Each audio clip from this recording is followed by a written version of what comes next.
think we're okay. Oops. I think so. Oops. Video, audio, microphone. Okay, I think we're ready to go.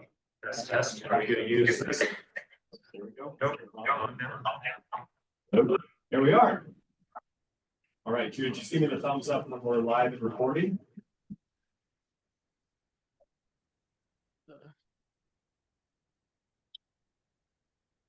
I want to get the sound on this screen right here. Use the phone sound.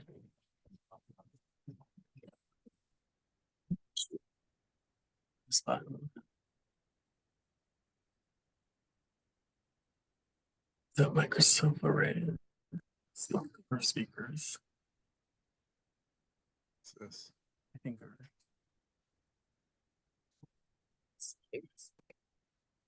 okay. We're going to troubleshoot the audio. I'm going to work through the audio over here, but I think we can get started in the meantime. Okay. Well, welcome everyone. I'd like to officially call to order the State Route 37 Policy Committee. Today is Thursday, March 6th. Welcome everyone. Before we jump right into things, I really want to thank our host this morning, Homeward Bound. We're lucky to have the CEO, Paul Fordham of Homeward Bound. I thought it might be nice to. This is a really special place. I want to give Paul just a quick minute to tell us a little bit about what this place is all about. Oh, here you go. Well, thank you very much. It's our pleasure to host you all here. Those of you who don't know, you're in the middle of a campus that has a homeless shelter and 3 different affordable housing sites on it, developed over the past 25 years with support from the city of Nevada. So it's a former military base. The city of Nevada owns the land. And Homeward, we're a Marine County-based nonprofit focused on ending homelessness. So the 80-bed shelter was opened in 2000. At the time, it was the first homeless shelter on the military base. And it's been very successful in helping folks moving out into housing, despite the expensive cost of housing here. And then we've just, over the years, developed more and more housing on site. Last year, we completed construction on veterans housing units here, 24 years of housing the homeless veterans. Folks are moving in. We're now into single-digit homeless veterans in Mare County. By the time that building is occupied, it will be very close to 0 veterans. At least the point in time experiencing homelessness in Mare. That's huge. But yeah, we really wanted to welcome you. The other thing I'll add is we have a culinary academy here. We've had that for 24 years and train people who are experiencing homelessness, but also folks that is have barriers to employment and they want to return to work. So we employ like 60 folks a year and people like you have meetings in this space, eating our scones and then going into how great food is. Really helps because we get more and more. Thank you for your business today. It's helping people rebuild their lives through paid employment. We appreciate that. Okay, so great to get out of the way. Thank you, Paul. With that, I'm going to turn it over to Drew, who's going to walk us through some instructions this morning. All right, let's do this. So I will. So on those on Zoom, can you hear me well? Give it a thumbs up if you can hear me. Thumbs down. I think we have multiple mics going, Drew. Let's try to turn something off. Facility. How about now? Is that better now for those ones Zoom? Turn Oops. Yeah. Good morning, everyone. Good morning, State Route 37 Policy Committee. We will start with some introductions, and I'll start with the county by alphabetical order through County of Napa. Councilmember Mark Joseph. Who we see on the screen here. Supervisor Amber Manfrey. Here. Mayor Pierre Washington. Here. County of Marin, Councilmember Pat Eklund. Here. Supervisor Eric Lucan. Here. Supervisor Stephanie Moulton-Peters. Here. County of Solano, Supervisor Mitch Mashburn. Here. Mayor Andrea Source. Supervisor Don Vasquez. Here. County of Sonoma, Councilmember Victoria Fleming. Supervisor Rebecca Permisio had informed us of her absence today. and Supervisor David Rabbit. Here. And with executive directors for Caltrans, we have David Amble, Smart Eddie Cummins, Transportation Authority Mare and Richmond, Solano Transportation Authority Daryl Halls, and then David Ricardo from the Sonoma County Transportation Authority. I would also like to acknowledge Buffy McMillan from Federated Indians of the Great Rancheria, and announce Yvonne Perkins from the Yochibihi Winton Nation, Brendan Sweeney from Congressional District 4, Jenny Calloway from Congressional District 2, Debbie Gibbs from Congressional District 8, Carrie Lindecker from Senate District 2, Tom Barty from Senate District 3. I don't know, my apologies. Melissa Acquia from Assembly District 12, Tiffany Jones from Assembly District 11, Tracy Kumbin from Assembly District 4, Mark Tolfelson from CalSTA, Megan Herschel from CNRA, and Larry Goldsman from BCDC. If I have missed you and you're in the attendee section, please raise your hand so Ross and I can move you over. And then, oh, I see Alex had it right there from Senator Pelicon's office. I think that's introductions, and we have a quorum with those in the room. All right, thank you, Drew.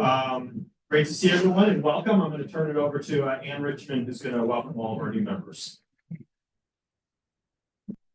Great. Well, good morning, everyone. I'm Ann Richmond with Transportation Authority of Marin. And as you probably noted, we have quite a few new policy committee members. So we just wanted to extend a warm welcome to all of you. Thank you for serving in these roles. From staff perspective, this is a very collaborative, team-oriented effort, and we look forward to working with all of you. So Drew just did kind of the roll call, but just to highlight the new members, we have Councilmember Mark Joseph, Supervisor Amber Manfrey, Mayor Pierre Washington, Councilmember Pat Eklund, Supervisor Mitch Mashburn, Mayor Andrea Source, Supervisor John Vasquez, and Supervisor Rebecca Hermosillo. So that is quite a lot of new faces. And as I said, we look forward to your contributions, your policy guidance. And if you ever have questions about the project, feel free to reach out to the staff on the team as well. Welcome, everyone. Great, thank you, Ann. Want to thank everyone for either raising your hand to serve on this or being voluntold that you're to serve on this. But it's for a 12-member policy committee to have 8 new folks joining. It's an opportunity for us to get to know each other, get to know the project, and work together. And looking forward to working with all of you as one of the old faces, I guess, on this policy committee. So with that, we'll go ahead and move on to our consent calendar. We do have a quorum, so we can go ahead and take a vote on this. But before we do, just want to see if there's any questions or public comment on the consent item, which is just the minutes from November 7th. Not seeing any questions or public comment, so we'll go ahead and bring it back for a vote or for an action. I'll move consent. Second. So we have a motion from Vasquez, second by Rabbit. I believe we need to do a roll call vote for this. Drew, you want to walk us through that? We will start with Councilmember Eklund. Abstain. Councilmember Fleming is absent. Supervisor Manfrey. Yes. Supervisor Mashburn. Yes. Supervisor Bolton Peters. Supervisor Rabbit. Aye. Mayor Source. You, if you agree with them, you can vote for them, or you can abstain. It's up to you. I'll do that. Supervisor Vasquez. Yes. Mayor Washington. Yes. And Vice Chair Lincoln. Yes. And you see that passing. Passes. Thank you. Next up is election of the policy committee chair and vice chair. Turn it to my colleagues to see if.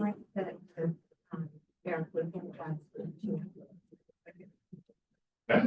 We got a motion and a second. Why don't we? I guess we'll call the vote for this. We'll do vice chair next. Notice the second. The second was Bolton Peters. Yes, thank you. Or maybe, why don't we see if we do vice chair too, and then we could just maybe move it all as one motion. And I'll second. Okay, so we have a motion, a second for Rebecca Hermosillo as the vice chair. I think the motion was Molten Peters and second for Rabbit. Any other discussion on this? Just a quick question. Yes. Is there a rotation in the process or something that plays out now? The chair and vice chair. Okay.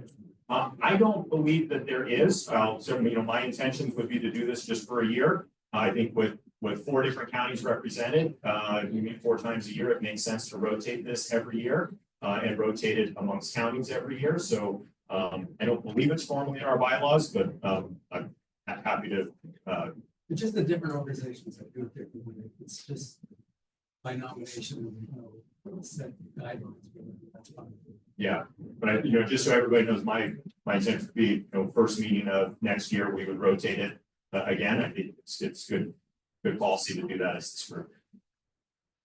That's good. When he was talking. Sorry, we probably need to hand some mics around. Why don't we keep this mic for this side of the table and we'll use that mic for, there we go. That was exactly what I was going to raise, is the fact that his comment may not have been heard by the people that were, just wanted to make that comment that we needed that one. Any other comments or discussion? Jury, we've got 2 different, well, I guess we have 2 different motions. Can we take this all as one vote? I don't see any reason why we couldn't, since it's one for the chair and one for the vice chair, we can pull together. Okay. So with that, we'll go ahead and do any public comment. Not seeing, we'll do the roll call vote.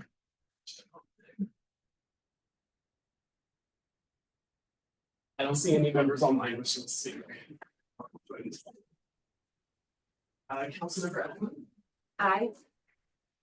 Supervisor Matthew, I. Supervisor Mashburn. Aye. Supervisor Molten Peters. Yes. Supervisor Rabbit. Aye. Mayor Source. Supervisor Vasquez. Yes. Mayor Washington. Yeah. And Vice Chair Washington. Yes. You see that motion passing. Thank you. We'll move on to our discussion items today. The first one is, all these are under item number 5.1 communications. And I'll welcome Bart up to give us an update. We have a hand up. Yes, Hand this is Mark Joseph, council from American Canyon. I am on the panel. I didn't get asked to vote on either Okay, minute. good morning. My name is Bart May, and I am the Office Chief of never Public mind. Affairs and Strategic Communications for Caltrans. I hear you, Area Mark. District 4. And I'm also the leader of the State Channel 37 Yeah. Integrated Corridor Communications team. I tried to. And that's just a group of all of your public information officers that meet weekly. Every Wednesday at 11 o'clock, you're welcome to join us so that we have sort of a situational analysis or understanding of what's going on in what we call the galaxy of State Route 37. There's so many different issues and items for the public to track. It's not just the resilient projects that we're really focused on improving State Route 37, but because the route is open, there are maintenance things going on, operational things going on. There are construction projects throughout the region that relate to it. The work that we're doing on State Route 37 impacts other construction projects. So as a group, as a team, we work on how best to communicate that out to the public. And so in the third report that you have in your materials, there is a communications and engagement portion at the end of it that tells you a little bit about where we're at. In February of this year, we completed a corridor communications plan, which we're enhancing and implementing this year. We also, in January, held a public meeting in Vallejo on the Sears Point to Mare Island draft supplemental environmental impact report. And Mayor Source, that was held on Tuesday, the same night as your council meeting. We did talk with the city about it. It was just one of those things where we had to do what we had to do to get that room. But in the future, we'll be looking at holding those meetings so that your council members and others can be present.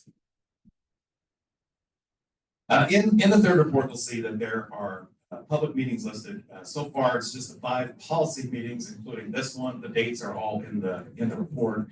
But in addition to those, see the next report, Following an equity workshop we held internally this week, we're working on both a stakeholder and public version of an equity workshop that we'll be taking out once we've analyzed like all the different issues and items and the best way to present them.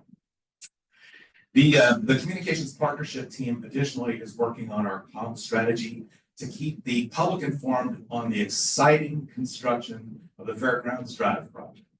It's going to be a diverging diamond in Vallejo. It sort of signifies the beginning of construction in State Route 37. We're very excited about it. We want to find ways to make sure that the public stays up to speed on how that project is going.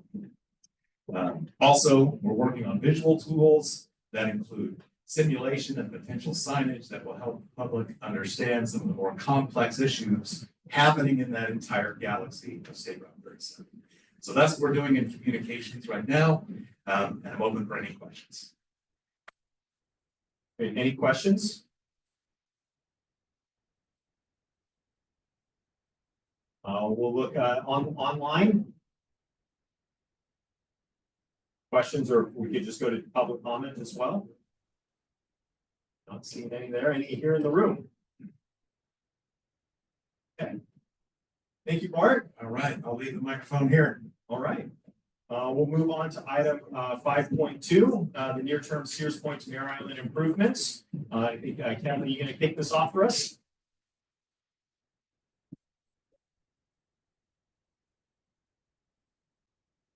Morning, everyone. Steve. My voice is going to be above, okay?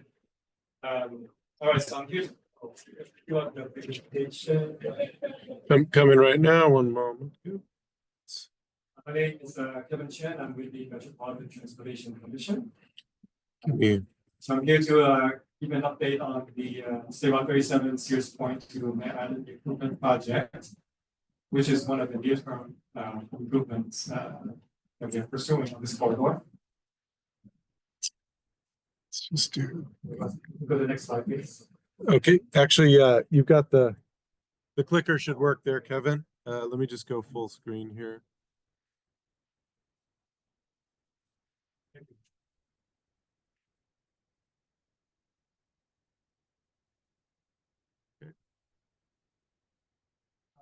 Before getting into the details of the project, since we do have some new members here in this small forum, I thought it might be worth a few minutes for me to, I guess, kind of give a quick recap of a timeline that we've gone through with all the partners and all the partner transportation agencies as well as the local officials on this corridor, because it's been quite a journey so far since 2015. This is my apologies, but this was not in the slide deck that went out to you all before, but we just thought it would be helpful to provide a timeline of this to you all today. So, yeah, so that was what, sorry, that's what I was saying. So we added this slide in last night. The rest of it is in the packet. So my apologies. We thought it would be beneficial to add this slide so that we can give a little bit more history, given that we have some new folks in the room today. So a lot of the work started back in 2015. Kind of started from a study from UC Davis. They've done a sea level rise analysis, and actually from that study, kind of unveiled Highway 37 is one of the corridors in the region that's most vulnerable to the rising sea levels in the region. And that really prompted the attention, and then four North Bay counties kind of got together and formulated this partnership that was formalized in a memorandum of understanding. So that was signed in 2015. Basically, trying to organize the four counties, specifying roles and responsibilities and how we can all work together to tackle the sea level rise issue that's further down the road. But more importantly, there's a recognition of the ongoing congestion that happens on a daily basis, as well as the seasonal flooding that happens on this corridor. So that's how all the work started in 2015. And as part of the MOU, all the partners recognize that funding is going to be very important to be able to implement anything. In the MOU, it does specify tolling will be looked at, as well as other private partnership opportunities to really find innovative ways to come up with funding to deliver improvements. So that was in 2015. In 2016 or so, a private entity called the United Bridge Partners actually pitched an idea to the policy committee of basically privatizing the road, looking for an opportunity for Caltrans to relinquish the highway from the state to a private entity to run it. Of course, comes with with their way of financing, which is going to be tolling, right? I think there's a lot of questions from the policy committee members at that time in terms of that arrangement. It does become a lot of risk, by relinquishing and privatizing it. And I think more importantly, I guess once we give it up to the private, then we really lose control as a public to be able to really manage the corridor. For example, a private company could be setting really high toll rates that are not going to be really favorable for corridor users. So that was in 2016, they came in with a pitch from that good partner, but then something came up and they sort of went away. Just how we did that. And then about that time, both Caltrans and MTC were brought in later by about 2018 to really work with the four counties to try to come up with a plan to tackle all the challenges on this corridor.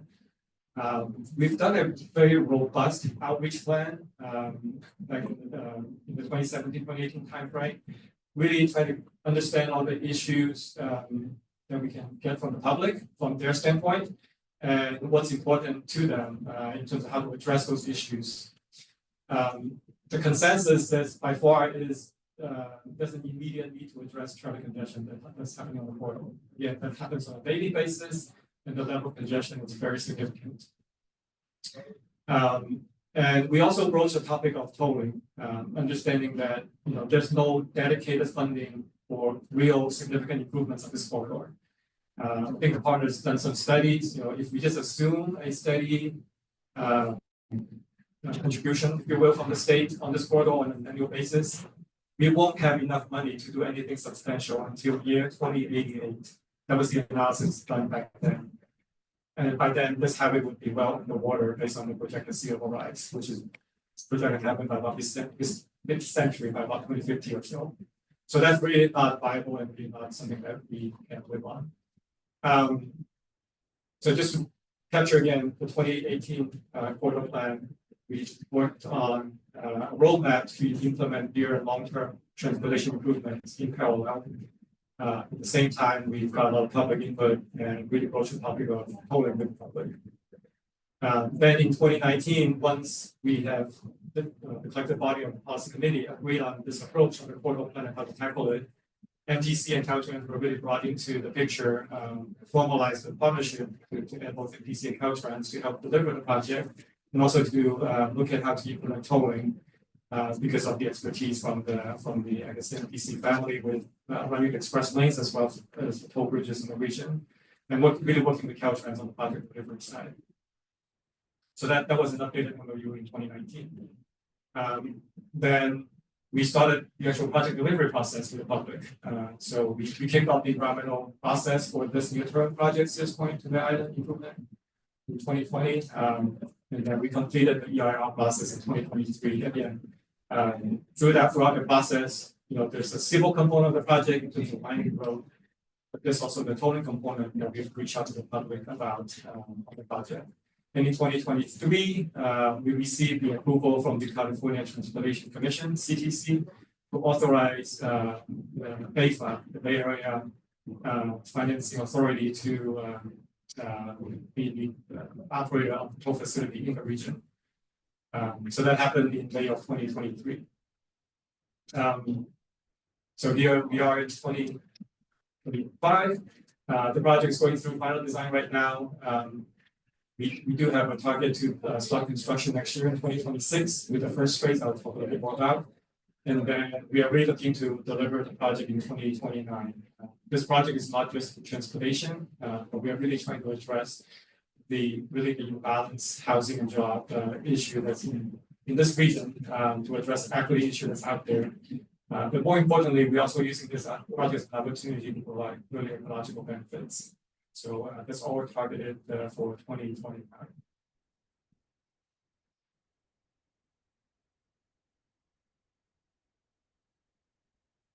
So sorry for the long-winded history, but I thought that it would be beneficial to give a little background. So now a little bit of an overview of the actual project. This project is proposed for the middle stretch of the corridor between Sears Point and Mare Island.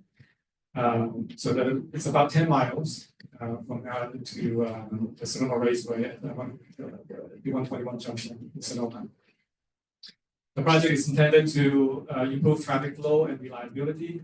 And how do we achieve that is by really providing carpool lanes as well as tow lane. So currently there's only one lane each direction in this little stretch. With the project, we'll be providing 2 lanes each direction.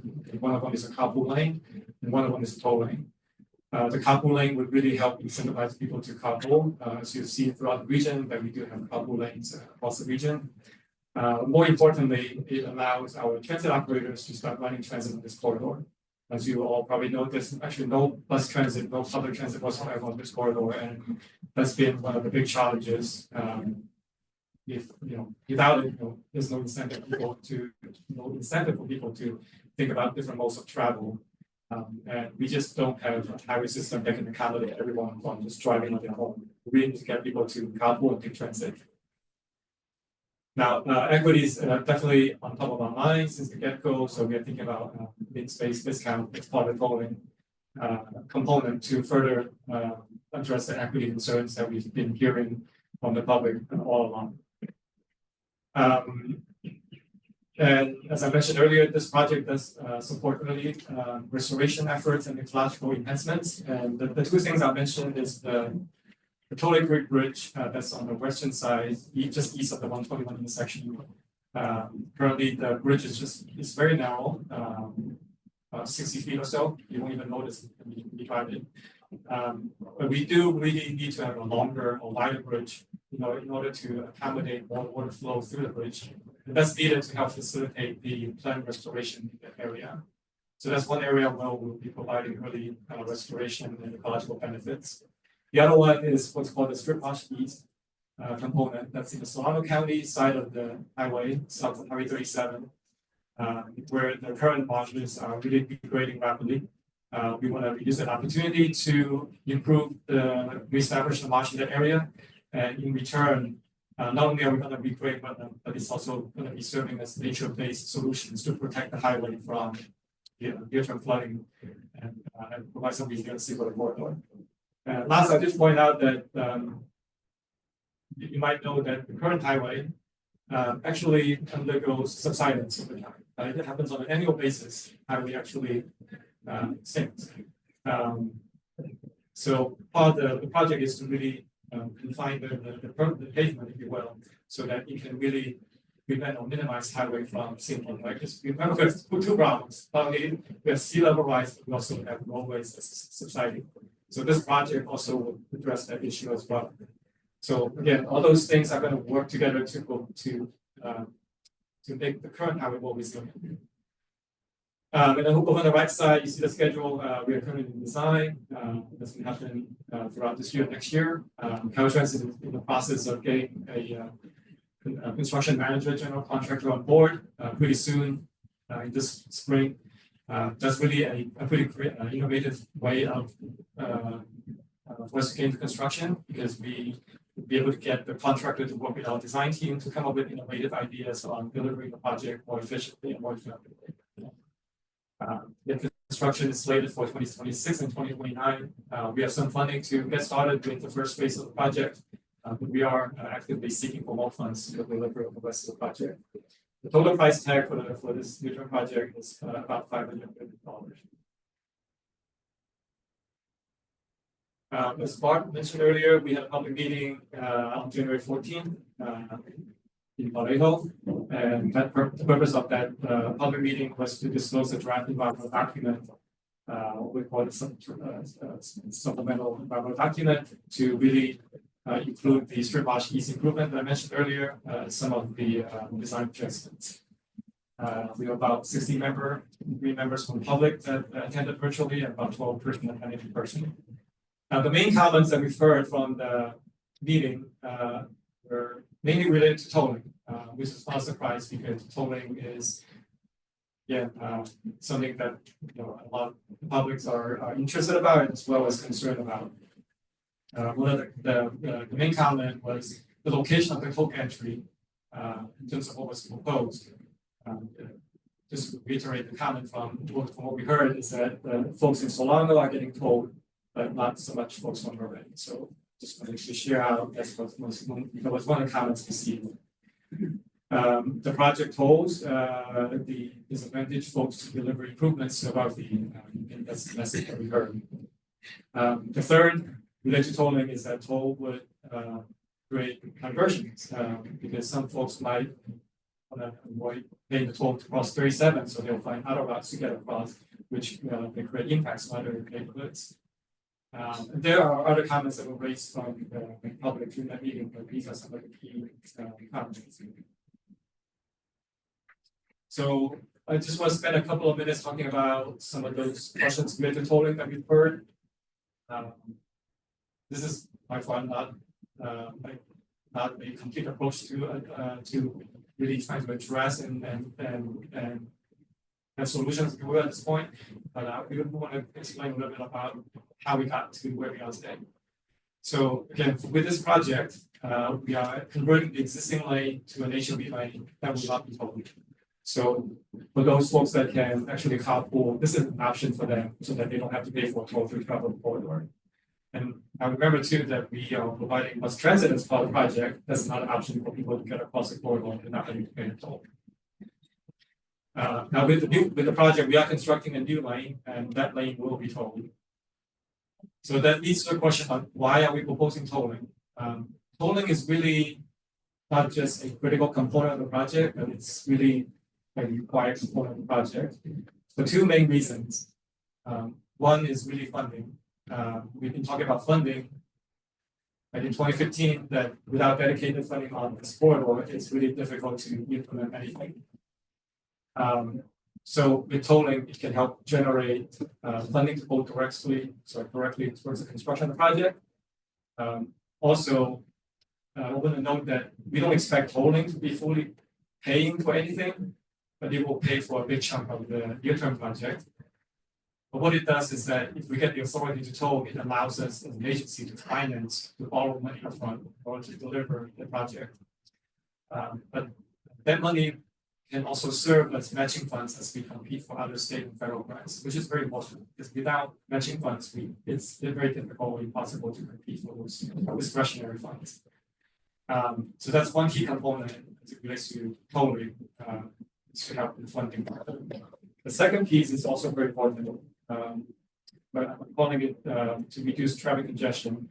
So pricing does have an influence on how people choose to travel. Again, as I said earlier, we need to really get people to think about carpooling in transit, and pricing is a way to help people think about travel choices. This is really a requirement now because with the pass of Senate Bill 743, any capacity increasing project in the state goes through a new set of impact analysis, and the thresholds for significance criteria becomes vehicle miles of travel. So when the capacity gets added to a roadway, naturally, based on history, is that it would draw more travelers to the corridor. So again, if you add lanes, there's more traffic. It naturally will become an impact if you create additional vehicle miles of travel. So to address that, we have tolling as a way to incentivize people to choose different roads. And by doing that, we can actually reduce the overall vehicular traffic. So even though we're serving the same amount of people on the corridor, we are serving them less total number of cars because now we have more people carpooling. And that's really a necessary component for the project for us to be able to not increase VMT, but actually to reduce VMT. And that's a win-win because it helps reduce congestion. It helps reduce greenhouse gas, which is better for the environment. So those are really the two key components of why tolling is needed for this project. And in terms of the toll entry location, why are we proposing it in the middle stretch? The thinking, again, coming in with the project is, the toll entry will be provided where the improvements are being provided. So this is within the middle stretch where the new lane is being added. So that's why we have the toll entry proposed is shown is in the middle stretch of the corridor. I guess I'll get to the next slide in terms of the ways to address the concerns that we've heard from the public. Now, the next part is when the tolling will start. The plan is that we will not start collecting tolls until the project is complete and open to the public. So the idea is that once people see the improvement, then they'll get tolled. We're not trying to toll in advance before they get the benefits. So again, right now, the opening is projected for 2029. But that's still depending on our ability to secure funding to fully deliver the project. So that's 2029. I should also mention the toll rates. Right now, the proposal is that the toll rates will be similar or comparable as the other toll bridges in the region, so like the region center bridge, which is currently $1,000. We are thinking about tolling in both directions, but that's not to say that we will be tolling $8 in each direction. The proposal is that we'll be tolling $4 each direction right now, but the total would be the same as the one direction tolling of the other bridges. So that's just some kind of basics of the proposed tolling of this project. In terms of what the toll revenue is going to be used for, I mentioned earlier that upfront financing is part of our funding plan. As we collect those toll revenue, the top priority would be to pay back those debt. So that's the top priority. And the second would be to operate the roadway. So some of the funding would have going to operating the actual toll facility and making sure that it's operational. Then, should there be excess revenue, then I think this is going to be for us to think about how we can make the best use of the excess revenue. I think ideas have come up in the past to use that funding to pay for transit services because we want, even though the project is going to implement transit service to begin with, but we do need ongoing long-term operational maintenance of the transit service. So that should be discussed, as well as the long-term improvements in this particular portion of the corridor. If we're collecting tolls from the users of this corridor, we do need to think about how we can keep this highway running in the long term. Hopefully, some of that can contribute to the long-term project.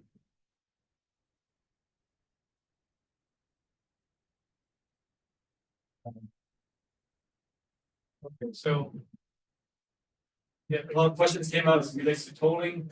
So I think this now program is definitely in the works. Was there on 37? I'd like to mention that NTC has been talking about needs-based programs for the last 20 years. And more specifically, the last 5 years, NTC had implemented 2 very specific discount programs. First being the Clipper Spot program that was launched in 2020. And that provided a 15% discount for transit users for those that qualify with a 20% federal poverty level. That went to all 22 transit operators. And then we also have the Express Lane Start program on one of our Express Lanes corridor. Similarly, provided a 50% discount on the 80 corridor. We are currently looking at strategies to increase participation. So even though, I guess we set that 100% threshold federal poverty level, what we've learned so far is that the enrollment is actually pretty low in terms of what we know. The number of those that would qualify versus those that actually signed up for the program was actually pretty low. So we are looking at strategies to how we can increase the participation so that we can get more benefits to folks in need. So some of the strategies are we're going to be partnering with community-based organizations and counties and other sectors, such as health and social services, schools, to really get the message out and get people to sign up for the program. And we'll also be looking for other cross qualification to reach our whole customers and leveraging programs like Health, Medical and HealthFresh, and also do a more marketing enrollment improvements to increase awareness. For Highway 37 specifically, one of the things that came up in the past and also from the CTC is that the 200% federal poverty level may not be sufficient. And we definitely heard that loud and clear, and we will be, as part of evaluation, we'll be looking at other regional income levels as a qualification for Highway 37. So that's currently in the works. And we're also looking at other ways of getting benefits back to the community, which could be a mobility stipend, a workforce development approach, or other community generated solutions. So we'll be doing more outreach on this to develop this capital plan. Now, the question of the toll gantry location. So again, we've heard that loud and clear from the public that needs to be evaluated. So we'll be going through a more extensive analysis on looking at other toll gantry locations, potentially west of 121, which could be just west of 121, it could be west of Lakeville Highway, for example, or it could be even further west in Mare County. That we'll go through an evaluation for that. And one of the reasons for that is to address the question of diversion.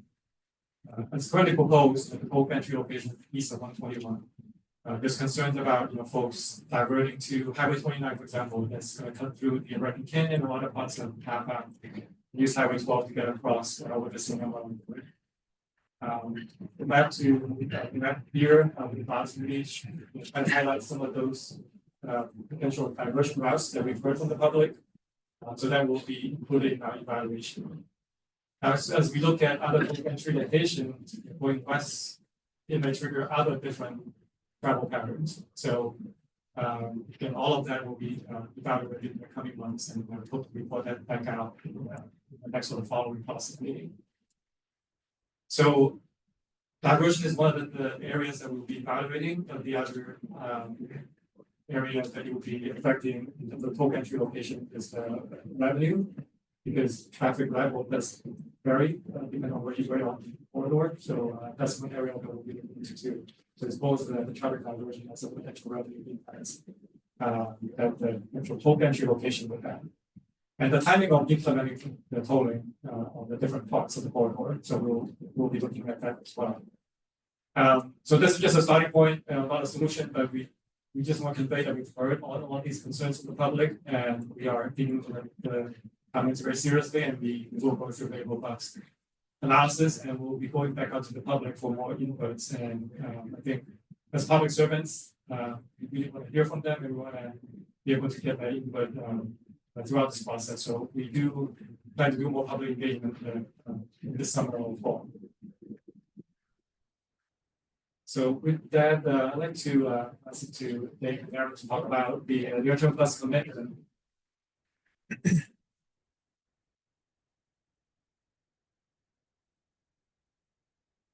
Good morning, everyone. My name is Erin Chappelle. I'm with the California Department of Fish and Wildlife. Sorry. With California Department of Fish and Wildlife, I serve as the Bay Delta Regional Manager. The Bay Delta region includes in part all of the counties involved today. So Marin, Sonoma, Napa, and Solano, as well as several others. Wanted to talk today about some of the near-term plus commitments that we've been working on through our partnership agreement. This is a larger effort for those of you who aren't as familiar. In January of 2023, the department, as part of the California Natural Resources Agency, along with the Bay Delta or the Bay Development Commission, signed a partnership agreement with the state transportation and including Caltrans and MTC. Part of this was coming out of the conversations that were happening within the corridor about what the projects were going to look like, and really kind of making a commitment to integrate other considerations, particularly ecological considerations, into the ultimate design.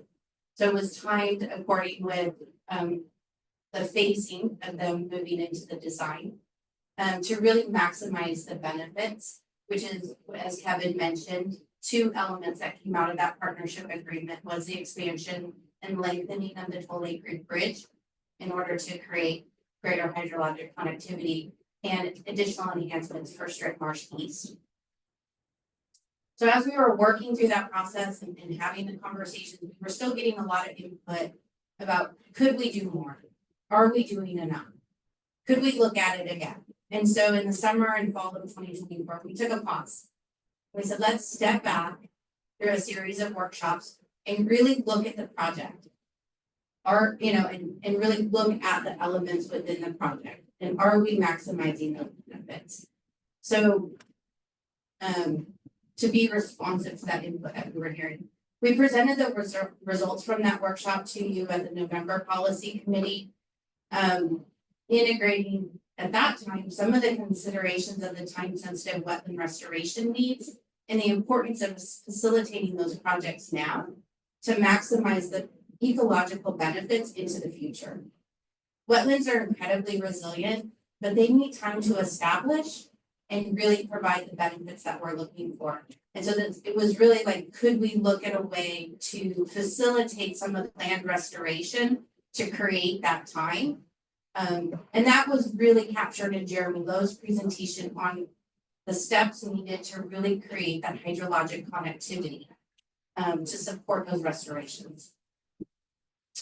So as we moved through that conversation, we kind of settled that there were several more commitments that we needed to make beyond what was in the partnership agreement to strengthen it and provide that critical head start to habitat restoration and basin connectivity, while also taking the tangible steps that we were hearing to advance the long-term project faster. And so, and you'll see the bullet points on the screen, and David will speak to them more, but these were, kind of the forefront of the things that we were working through. We wanted a way to demonstrate those commitments. Our partnership agreement spells it out within the agreement itself. Everybody can see those. And so we took a step to set those forth, the commitments of these near-term plus in a letter from Director Bonham from the Department of Fish and Wildlife to the Director of Caltrans and the Executive Director for MTC. Basically creating that transparency and specifying, these are the things that we've heard. Do you concur that these are the commitments we're going to make moving forward? And they sent a letter back confirming those. And so we've provided those to you in your packet so that you can see those commitments and you can refer to those commitments as we move forward in our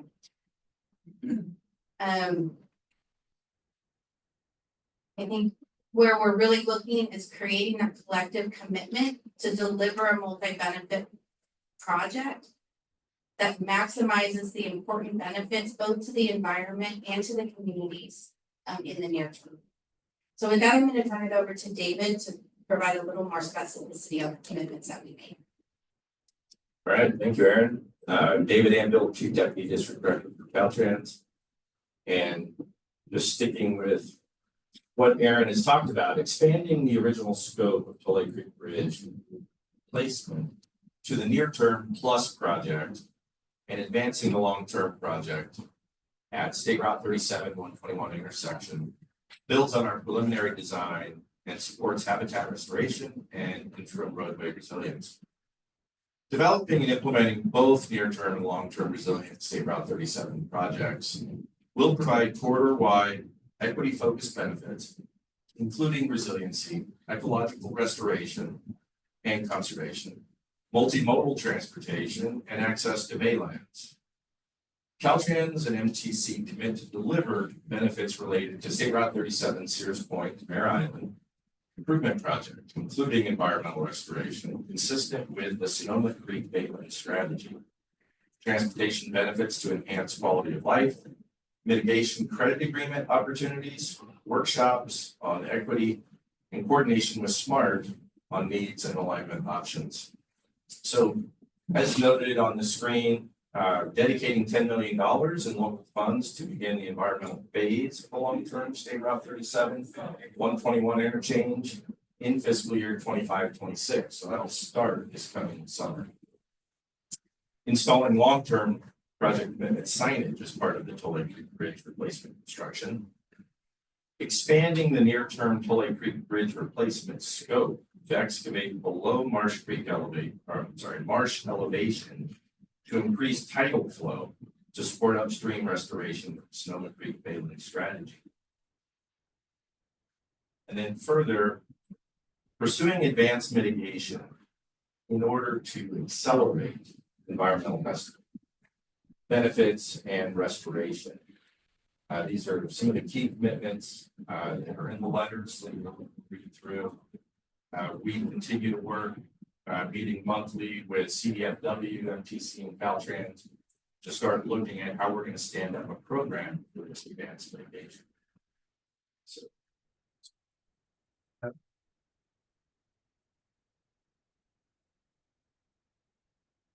Thank you, Dave and Aaron. Really appreciate Aaron for being great in terms of articulating the benefits of this near-term commitment and how it will really benefit the ecology in this area. Yeah, so I mentioned earlier, this project is going to propose to be delivered in phases. This is actually the first phase to replace the Porter Creek Bridge, as well as to provide the route lengths at 121 in this section. That is fully funded at this point with state, federal, and other regional funds. So that's the very first phase. The second phase of the project, which currently we're seeking for funding for, is to deliver the rest of the eastbound improvement. Basically, provide additional value improvements on eastbound. Then the third phase is to build out the westbound. So currently we are planning for 3-phase delivery. Phase 2 and 3 again, we're looking for funding at this point. Now, the last thing I'll end this slide is that we had a question from the last policy committee meeting in terms of just wanted to clarify the lifespan of the near-term Porter Creek Bridge. So the near-term bridge is designed for year 2046, with the project stabilized about that time. So we're looking at about this century, or actually about 20 years opening beyond the 20 years beyond opening year of the project. In addition, the elevation of the bridge will be also designed to withstand 100 years following that. So looking at basically a lifespan of about 20 plus years for this near-term project.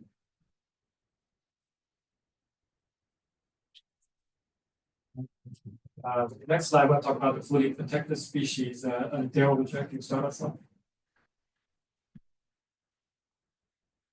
Yeah, good morning. I'm a little old school, so I'm going to hand out handouts. Take issues. First, the fact sheet on what this legislation is about, why it's needed. Second is the actual bill language. This discussion began last year is given the project both near term and long term. We consider a number of permits.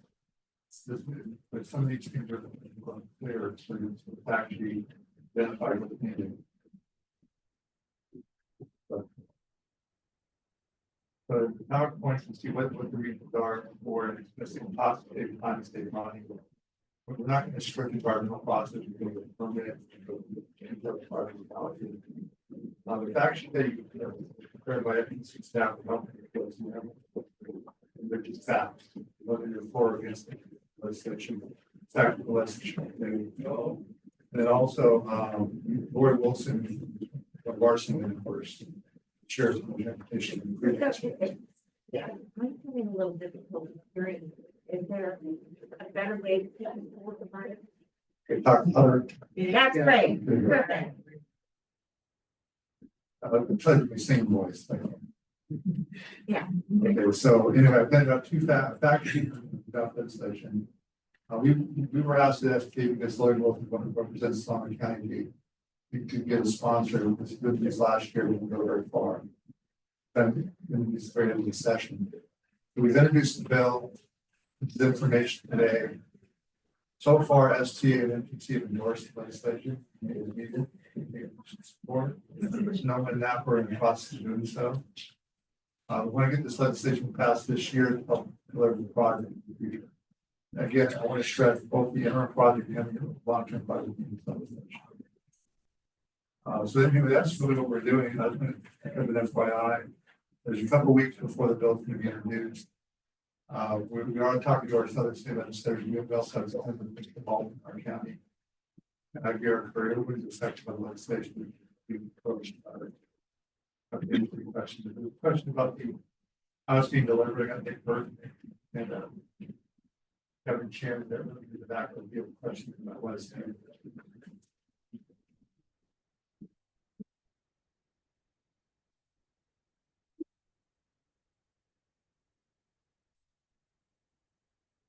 briefly discuss why it's, address that, why it's needed. So the legislation currently, right now, there is no ability for CDFW to issue a permit. So what that essentially does, because of the fully protected species, the work window is around 10 to 12 weeks.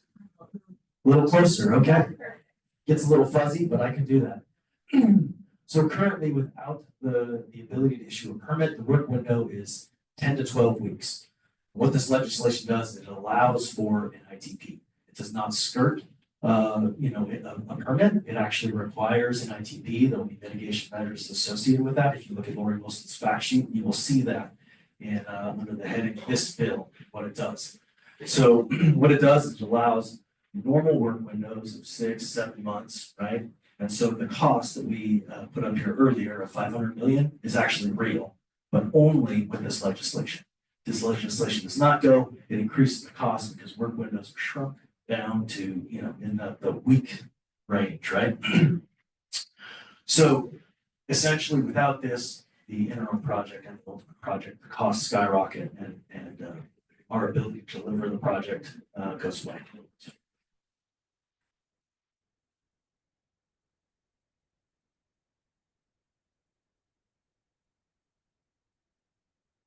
That is actually my last slide, and I just wanted to again express my appreciation to Assembly Member Wilson for spearheading this effort. It's going to be again very critical for us to be able to move the project efficiently without a very significant delay, as well as a cost increase. So we do look forward to this bill pass. So with that, I guess we'll take any questions from you all. Right. Thank you, Kevin. Certainly a lot there in that update. Just an update on the improvements as a whole, the near-term plus commitments, the potential legislation. So why don't we just start with a round of questions here, and why don't we actually we'll just pass this mic around so that we can keep one at the podium. I'll hand it off to Supervisor Rabbit.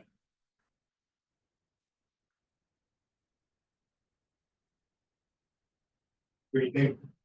Thank you very much. Thank you, Kevin, and thank you, Caltrans, and everyone for their work. And I think I am the oldest member. And I was here since day one. And the 4 counties got together because that year 2088 seemed like an awful long way away. Of course, it's getting closer each and every day that we sit here going forward. And I'll just be, and I appreciate the presentation. And for my new colleagues, really at the end of the day, it comes down to this, right? This is a great project, in my opinion, because it's environmentally self-mitigating. It actually enhances the environment that we're going through, which is unique. And I think only one other project in California has that same, has been able to do that. That's down in San Diego, which I can see at one time kind of visiting. So this is a really unique opportunity to actually put a roadway in, an infrastructure project, and actually enhance all the baylands within that area. And really what you're seeing and hearing is this challenge that we have as a policy committee to balance the congestion issue that our folks in Solano County, for the most part, face, the infrastructure, the sea level rise, raising the whole thing out of the baylands, and the environmental enhancements. And I appreciate the plus aspect of it, but that was really to try to give those who want to prioritize one of those 3 aspects over the other, the confidence that we can move them all 3 along simultaneously. And I think at the end of the day, our challenge will always be what percentage of dollars and when are those will be spent on congestion, rising flood, raising the roadway, and the environmental enhancements. And to that end, I did have some questions regarding some of the numbers, because at the end of the day, the other thing that has come forward is that do people have confidence that we'll actually build the long-term project if we only build the near-term project? The near-term project is 500 million. We're moving towards that. And I take it that's exclusive of the 270 for the Toe Lake Creek Bridge lengthening, or is that inclusive? The 500 million includes a new bridge. It does include, so the 270, the 230 is then what's left to take care of all the other infrastructure work on that. I'm not sure about the 270, but the first phase is roughly about 100 billion or so plus minus. So that's the near-term bridge. Maybe you want to, on the Water Creek, Water Creek bridge, sorry. I saw the price of 270 for the, yeah, excuse me. Yeah, The Water Creek bridge. So 270 is included in the 500. No, the Water Creek bridge is a separate. The 500 is only for the So Sears. that's 770. What I'm trying to get to is, what's the cost of the near-term project? What's the cost of the long-term project? And the big question that I know some members have had is what money are we spending above and beyond? In my experience, I look at Highway 101, 1.1 billion over 22 years. Is that right, Ann? Something like that by the time we're finished. Obviously done in phases because we never had 1.1 billion to do it all at once. We still have that project today, and that's why we're doing phases. But I know it's a matter of confidence whether or not we're going to get to that second piece as opposed to just doing the near term.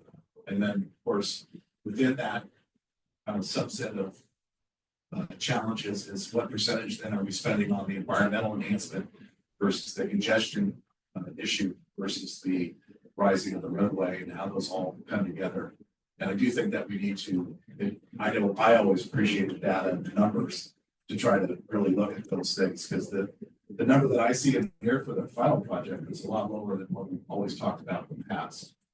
Can you expand upon some of those? For the long-term silver match project and the raising the entire highway from 101 to. And I know it has to do with how much causeway versus levee. Right. Yeah, so Caltrans completed a planning and environmental linkages study last year or the year before, and the price tag for the long-term project, we're looking at between $6 and $11 billion. And these are current dollars. So when you actually escalate it for the actual construction year, that number is somewhere. So 6 to 11 billion. And again, I appreciate that. That's a big number. And again, I think it's important for folks to understand. And I'm simplifying things, I know, but it seems to me those are the three big issues that we have: the congestion, raising the roadway, and the environmental enhancement.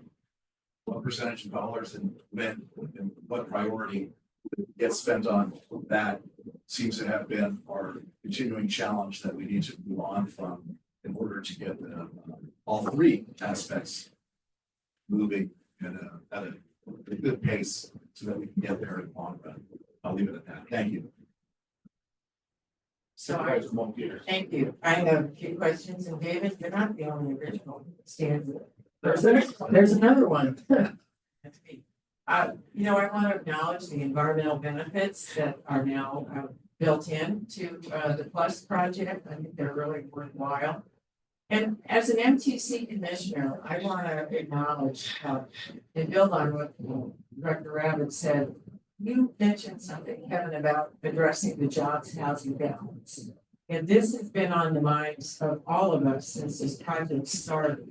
We have the jobs housing imbalance with many people commuting in from communities to the east to the west to North Bay.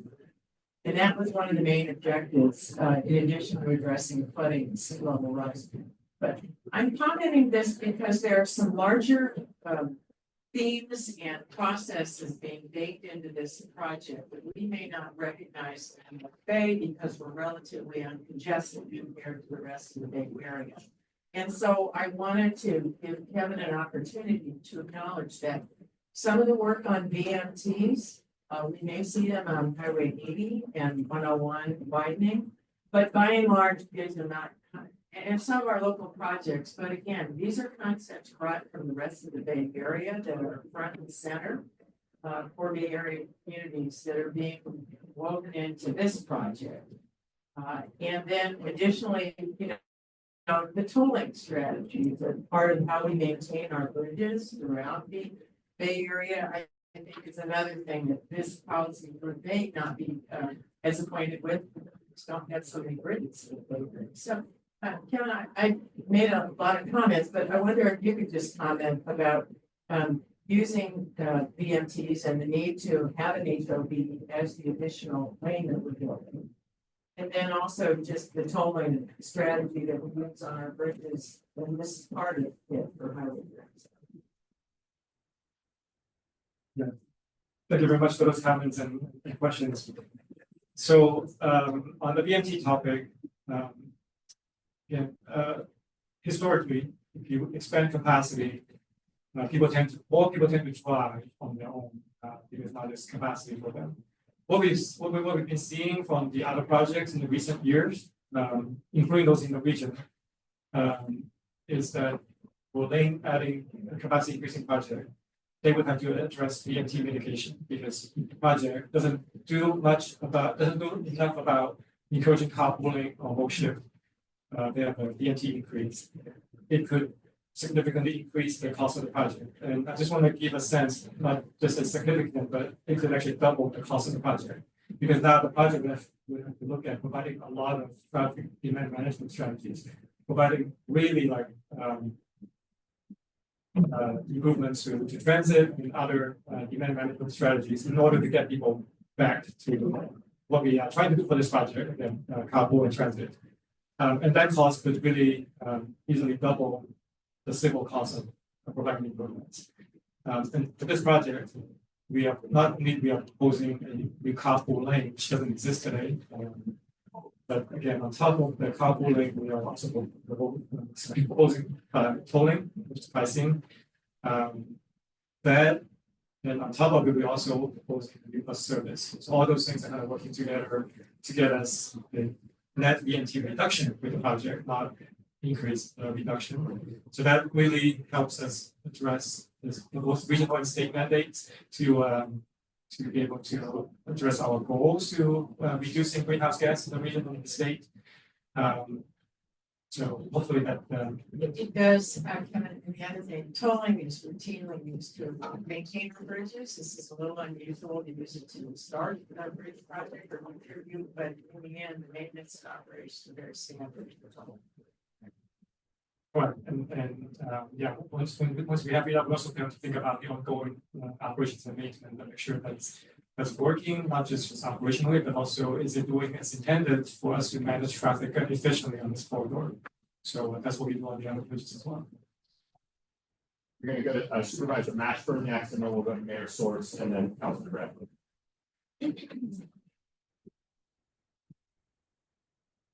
Thank you. Everybody hear me okay? All right, probably doesn't need mic. But so a couple of things new to this committee, but not necessarily new to transit, or to some of the issues that are going on around the Bay Area here with regard to growth and housing and all those things.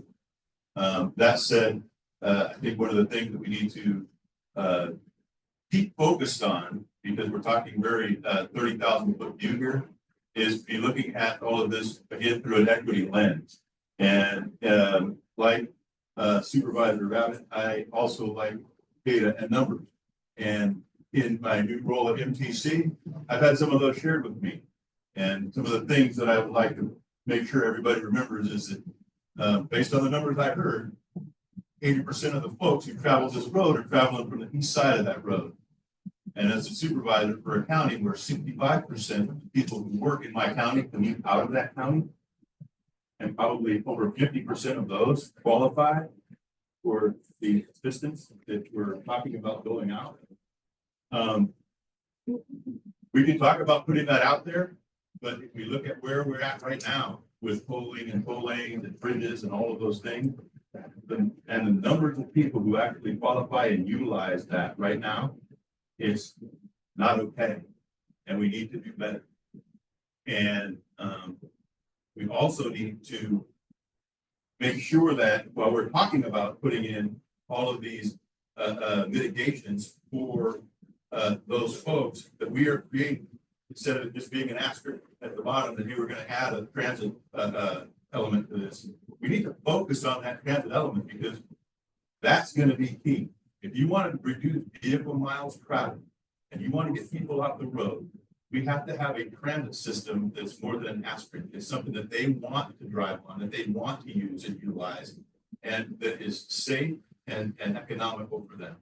And so I want to make sure that while we're having these discussions, all of that stuff is talked about. Because when we talked about where the money for these poles are going, we said, oh, it's going to go to the maintenance of the road, it's going to go to finance the road, and it's going to go to, if there's anything left over, maybe some transit, right? But we're talking about having people who are below the poverty level here finance this. 80% of the folks right now that finance it and pay for the road itself, pay for financing and building the road. But we're only going to give them a little pittance if there's any left over for the transit. There needs to be more equity in how that's set up, because we're going to truly address this problem. That's one of the things that we have. Mayor Source, unless that would be. Yeah. Yeah. No wonder. Right. Wait, can folks hear me? Now I'm understanding the mic problem now that I have the mic. So I'm Andrew Source, I'm the new mayor of Vallejo, and kind of building on what my colleague said, I think from the perspective of Solano County folks, the need we drilled this morning. I mean, we want this to happen. There's so many great elements about this project, and because our residents are already told 2 directions out of our county on those bridges, and so many commute out to work. Our residents are pragmatic and they're thoughtful and they understand the value, I think, of the widening and the environmental mitigation. But they do want to make sure that they're not disproportionately impacted, and I'm hopeful that we can have those real conversations about kind of who's traveling this highway and how do we make sure that they're not disproportionately being forced to pay for it. I wanted to raise one more thing from the Vallejo side of things, which is the Mare Island end of this and the Mare Island interchange. And I also am new to this committee, so former Mayor McConnell may have already mentioned that there is a big development potentially happening on North Mare Island. I have inherited it and am working on trying to figure out how that now developer that owns that part of the island and their plans for the island are going to potentially impact traffic on 37. And I think we're in a position where we could really see significant increased demand from that side of the highway with this Mare Island development. And I would hate for us to spend $500 million building up and getting rid of those bottlenecks, only to have a bottleneck at that Mare Island interchange. So I would encourage us to look at including the Mare Island interchange in this project. And what I can commit to do from my end, I know STA and Daryl and folks have already had conversations with Mare Island Company and our city manager and leaders about that interchange and how it intersects with this project. But I can commit to bring those updates back. Because again, that's in Vallejo, but that's going to impact everybody traveling this freeway. If everybody's getting stuck, they're going across this great new freeway and then they get to Vallejo and they get stuck in traffic because that interchange isn't prepared to take on the load that it needs. I've had one question, so that was another statement. But I do have a question on the toll grant entry location slide where you had all the blue dots. I don't know if it's possible to pull back up. I think I understand what's happening and I just want to make sure that I do. So the blue dots are basically alternative routes that a driver trying to avoid the toll. If you have the toll in the location where it's Mare Island Sears Point, they could potentially take all those roads and avoid the toll. And so get from point A to point B. Yeah, so basically from the meeting, we've heard concerns of those alternate routes that people may choose to take, depending on the location of the entry. So this is not specific on one entry location, but it's basically we do some analysis on the various entry location considerations and how the mention that we're traffic on the these routes. So that would probably be analysis. Okay. Yeah, because I see one on the Richmond Bridge, but not one on the Carquinez Bridge. I know both of them are already tolled. So if people are trying to avoid a toll, they're not going to go onto another toll bridge. But I was just curious to get more information on the thought that went into that and where those dots were. I think maybe specific on the Richmond Bridge. I think the idea for 37 is that we have the two-way tolling and but for the Richmond Bridge, we know it's going to get tolled in the westbound direction. So eastbound is not tolled. So there's a possibility for the eastbound traveler to choose. I see. And then they would come back up. They would come back up over the Carquinez Bridge though too. Depends on where they go. And pay that toll. Okay. I see what you're saying. Okay. Appreciate it. Councilmember. Thank you all for the opportunity to ask some questions and thanks for the mic. Can everybody hear me? And I wanted to say that I'm wearing this mask because my mom is 98 years old and I'm trying to make sure that she doesn't get anything that could shorten her life because she's a very strong woman. So I too am I'm new to this policy committee, but I'm not new to the issue. I've been on the city council since June of 1995. And I also worked for the U.S. Environmental Protection Agency for 35 years at the Army Corps of Engineers.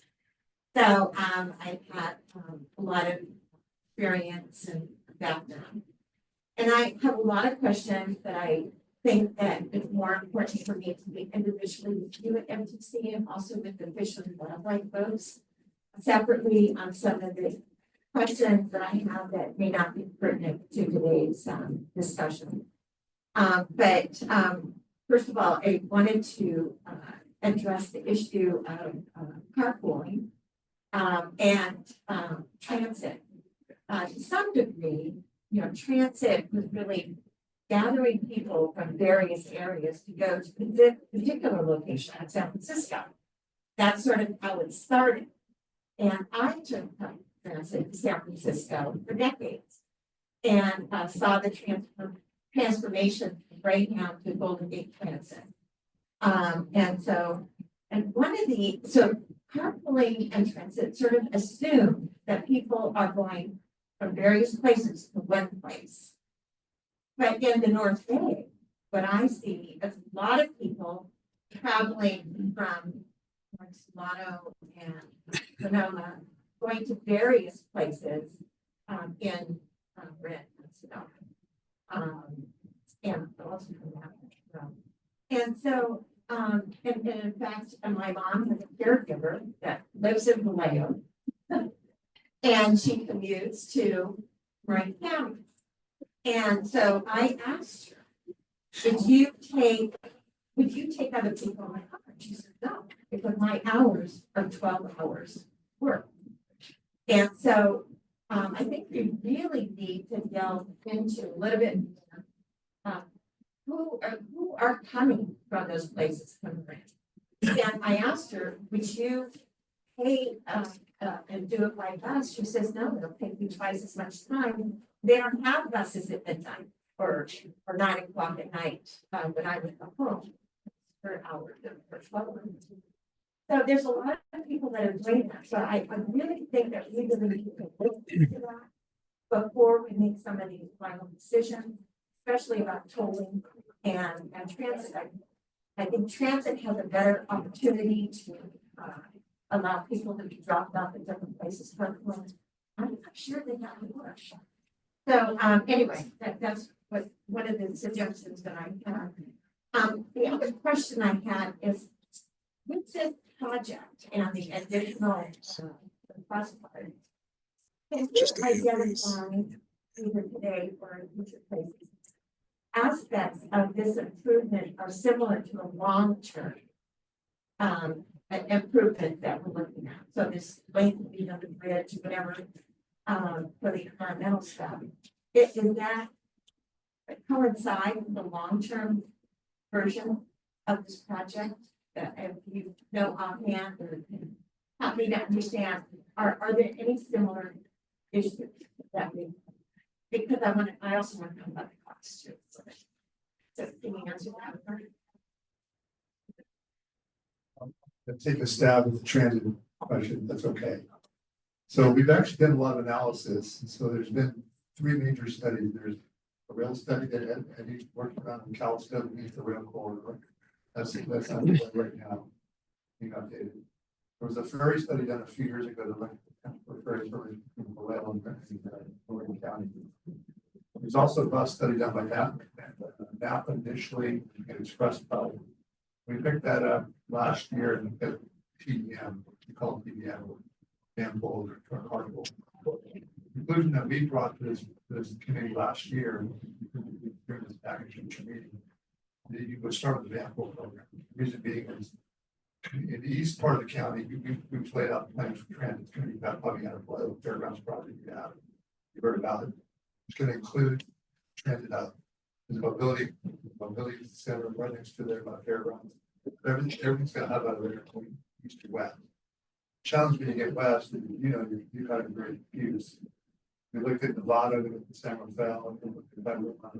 Our conclusion is as far as the example concept. But we want to actually all three destinations, it's available. You get to see benefits, you get to leave Sunny Lane. But as the demand increases, you buy it. Also, the other advantage is a lot more affordable. About $1 million in start shooting $1 a year. That covers costs for operating and capital. And the good data, then you have to express plus something operating per year. The start of there's also capital, so it's expensive. Yeah, you guys are all going to pay for this, so the more affordable it is, the better. We should thought of this thing. I would like an opportunity. The other question I have was really quickly, you said that there was a $6 to $11 billion estimated cost for the long-term project. Is that in today's money, or is that in whatever year that is being proposed to do that ultimate project? Yeah, so the 6 to 11 billion figure was the 2022 dollars when the PAL study was completed. So if we look at the actual construction year, like the actual expenditure dollar, that number is actually going based on inflation estimation rate. So, and I just want to quickly, I guess, get back to your earlier question about the near-term project components. I think maybe one area to really think about is the ecology. I think as Darren had mentioned earlier, it really takes time for the marshes to establish. And with the near-term project, we are including the ecology, right? By the Holy Creek Bridge to enable the hydraulic connection in the stream marshes. Those benefits are going to be there for long term because again, the marshes and other wetlands, they need to take time to reestablish. So those are definitely long-term benefits. And with the near-term project, we are doing a few things to make it more resilient in the near term. This near-term project is not intended to replace the need for a long-term project, but we need to keep the current highway functional as long as we can. That's what this project is intended to do as well. Thank you. We'll go online with Councilmember Joseph.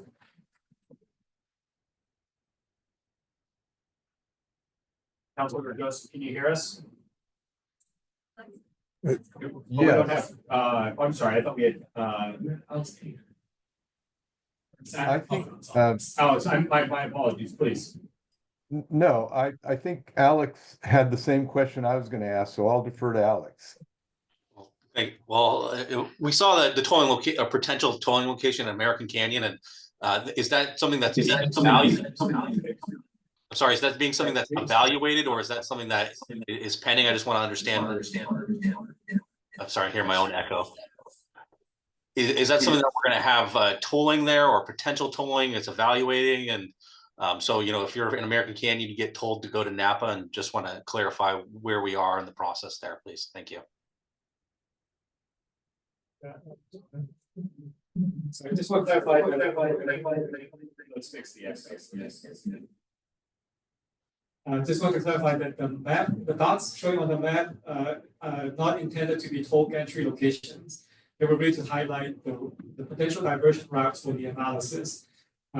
So again, no decision. We're not making decisions on the other toll gantry locations at this point. But what we are conveying is that we heard these concerns from the public. We'll be evaluating them. Those are different toll gantry locations, what it will do to potential diversions as well. So hopefully. That addresses the question. I'm wondering if Alex, I don't believe Alex was able to hear that response. I don't know if we can maybe chat that, if somebody could chat that response, or we can follow up. Sorry for the audio problems we're having. Alex, was there any other questions that you had? That was the primary one. We'll make sure we get that response to you. I'm going to go to Buffy next, and then Supervisor Mann. Thank you. Thank you, Supervisor Lucan. Buffy McQuillan. I'm representing Chairman Greg Sears at the Federated Units of Great Rancheria. Hopefully y'all can hear me. Just a couple of high-level concerns. I want to go back to the CDFW and really just comment that we hope to have some engagement begin on a lot of this ecological restoration discussion. We were quite concerned when there was an agreement reached and Creighton had no awareness at the time that there was going to be an MOU signed, and nor was Creighton actually invited to participate in any of that. And so we feel like we missed a huge opportunity to be a part of that discussion and to be a part of the outcome of what has begun a very long ecological restoration discussion. Now, that said, we have had a lot of conversations with our partners at Sonoma Land Trust and others who do wish to engage. But obviously, we're concerned that the agency responsible for and have a tribal consultation policy have not actually exercised that policy by coming to the tribe directly. And Creighton is a federally recognized tribe to which they ascribe deep cultural and religious significance to, especially the Tulare Creek area. The other issue of concern, and I think there's a lot more discussion to be had, is with respect to the incidental take legislation. Great Rancheria opposed last session's efforts to do this work and relayed several issues and concerns, and we still see that this legislation, I see we got an unbacked bill and believe that it is now AB 697 through Assemblymember Wilson's office. So, we stand ready to engage in those discussions because the fact that you're going to permit something is one thing, but the fact that you may actually have a take and have no consultation with the tribe is super critical and going to be very impactful to the tribe's cultural resources, especially those that are believed to be keystone species and significant to the tribe. Those are some of our issues. I also just want to acknowledge that we have done some level of consultation, albeit very late, and to the degree that Chairman Sears had to write a letter, and the tribe had to submit a letter criticizing the agencies for not doing this, and that we are still playing a catch-up game, trying to get mitigations in these documents and getting those long-term commitments. My last comment is with respect to Tulare Creek Bridge. I think that it is very disappointing that the tribe will have to see and witness not just the bridge the first time coming along, but now a new bridge coming along, and someday in an ultimate project having further impacts to these significant places. That said, we understand the reason that this has to occur. And while we want to see equity, we want to see greater restoration, it should not come at a cost that for the tribe has to bear this type of incident and ongoing for the next 20, 30, 50 years. Thank you.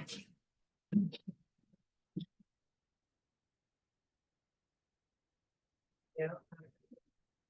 It's still on. All right, can you hear me? Yes, I'm the last person here from NAPA, I think. So I will say something. From NAPA's perspective, this, improvements to Highway 37 are beneficial generally. We have a limited amount of neighbors who use Highway 37. We have our main interest being all those traffic and alternate routes, so we would push, probably most likely push a lot of traffic up Highway 29 and across Highway 12, which for us would create backups and add the existing backups on those routes. And I do have a couple of questions. Well, one question and two parts on this, which is I'm looking at the proposed legislation and I see lists for birds and lists for mammals, but I don't see any lists for plants or lists for fishes. And I am wondering why. Because there should be listed plants and listed fishes in these areas. So that's a question for CDFW, I think.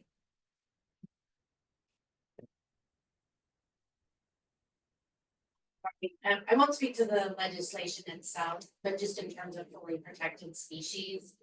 The Fish and Game Code has 4 different code sections related to fully protected species. So there's one for mammals, one for birds, one for reptiles, amphibians, and one for fish.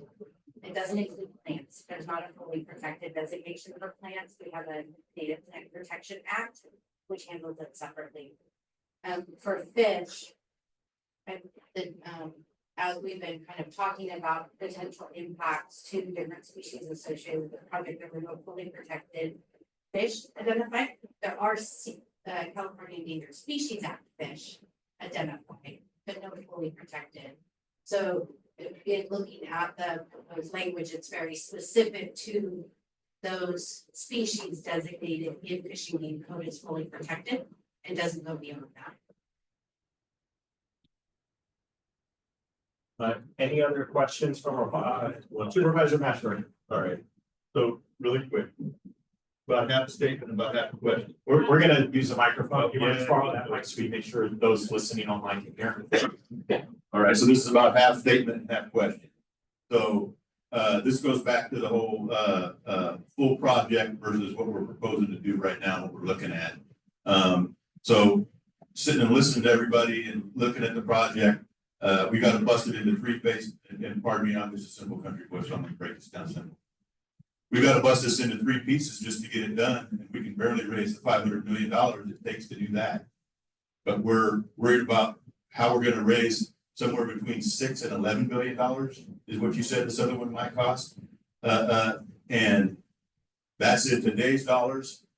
Depending on that's just my question. Depending upon who's the one who did that estimate, 6 to 11 billion, because that's a big old gap between the two. And is it the same folks who did the estimate on the high-speed rail? That's what I want to know.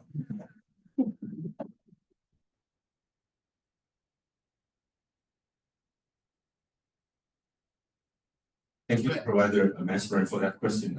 I'm Rich Gao from Caltrans District Division Chief for Project Management. So the PEL study was conducted by Caltrans. The estimate was from Caltrans. The 6 to 11 billion. It is a very huge gap based on the 2022 dollar, not today's dollar, $22 when the study was completed, and the huge gap is based on the quite a few assumptions in terms of the project footprint and other considerations. And because it was a planning study, a lot of things that we don't know or we don't have the data. That's why the gap is quite huge, and it's typical for the planning and studies. And obviously, once we move to the environmental phase and design phase, once we have more data, the gap will close. Hope that answers the question. That answered most of it. Thank you. Appreciate it. I would just add, make sure we're comparing apples to apples. The 6 to 11 billion is for the whole 21-mile corridor, whereas the interim project we're talking about here is about half that length, just from Sears Point to Mare, correct? Correct. The 6 to 11 billion is for 21 miles. For the Sears Point to Mare Island, it's about 9.5 miles. That cost for the ultimate project is around, I think, 3.5 to 5 billion dollars. Any other questions? Yes, please. Go. Chen from Congressman Huffman's office. Hi. Thank you. Great. Thank you for the introduction. Again, Chen, Congressman here at Huffman's office. The Congressman did submit a letter regarding the interim plus plan in the last public comment period. I'm not going to echo those, but I can make sure that everybody gets it. We can get it in the minutes, and so we can refer to that based on some of the Congressman's general concerns related to the last interim project. I just wanted to just briefly stand up to speak regarding the new item today with the incidental take legislation. The Congressman has been concerned and opposed to this mechanism. He was opposed to it last session. He continues to be opposed to it now. You know, my understanding from SB 147 was that the intent of this legislation that was passed just the recent session of the California legislature was to get these kinds of projects for infrastructure and transportation,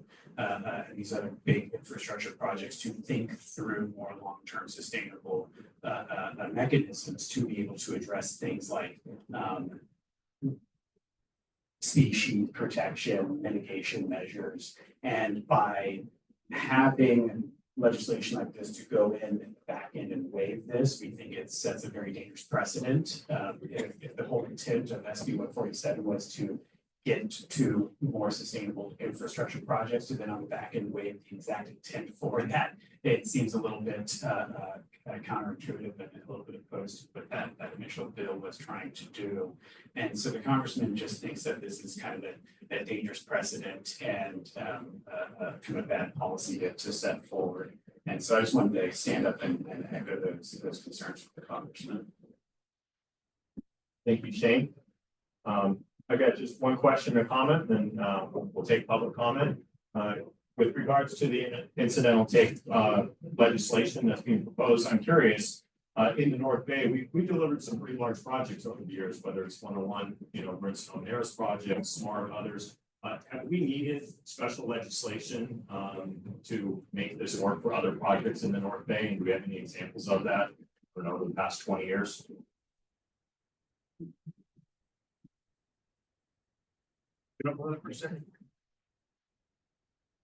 I don't know about the North Bay, but I can tell you from a Delta perspective, absolutely. Our governor just pushed through one for the incidental take for the tunnel, right? So they can push their project through a little bit further. So if you want an example, how about the Delta conveyance? And I'll just add real quickly, Jeanette Wiseman, MTC 037 Corridor Program Manager.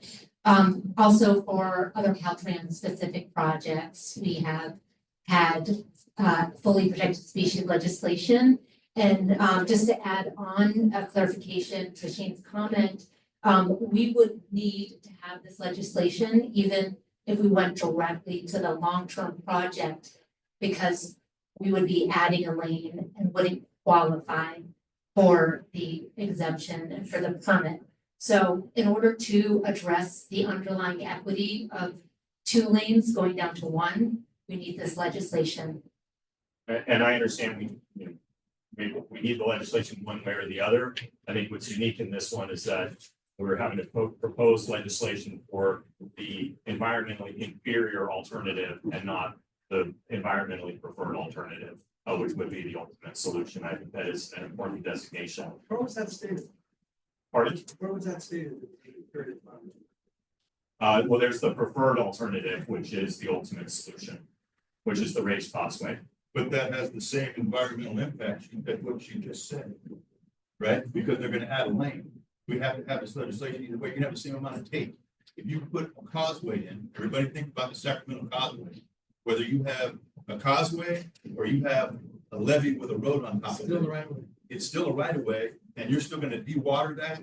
You're still gonna have, from a construction perspective, right? You're actually gonna have a greater impact if you put in the larger one, because you have to de-water it in order to put piles in the ground. So you gotta take the water out all the way down to get the however many feet to get the piles in order to put that raised causeway in. So the impact, in fact, would actually be greater. The potential to impact tribal burial ground or any of those types of things and resources is greater on the larger project. So to say that this one is inferior, not the case, right? With good discussion, you have to do them both. So right, either way, I just want to make sure we're not talking inferior, we're talking either or, right? It ain't inferior. With regards to tolling, I appreciate the comments that we had here. One thing I hope we could look at with regards to tolling, because I agree with my colleagues here and the concerns that were expressed, and something that's probably outside of our control. But with regards to EVs and being able to utilize the tolling length. I know that's kind of at a state level, but when it comes back, I'd be very curious to kind of get some thinking on that. I have a lot of concerns that somebody can travel in HOV lane because they have a more expensive vehicle, bypass all the traffic, whereas a single occupancy commuter in a work truck or other things would not be afforded that same opportunity. And I think that's something we need to be cognizant of. And I'd like to get an update of kind of what's happening with those EV decal stickers and that program as it applies to tolling in this area. All right, any public comment?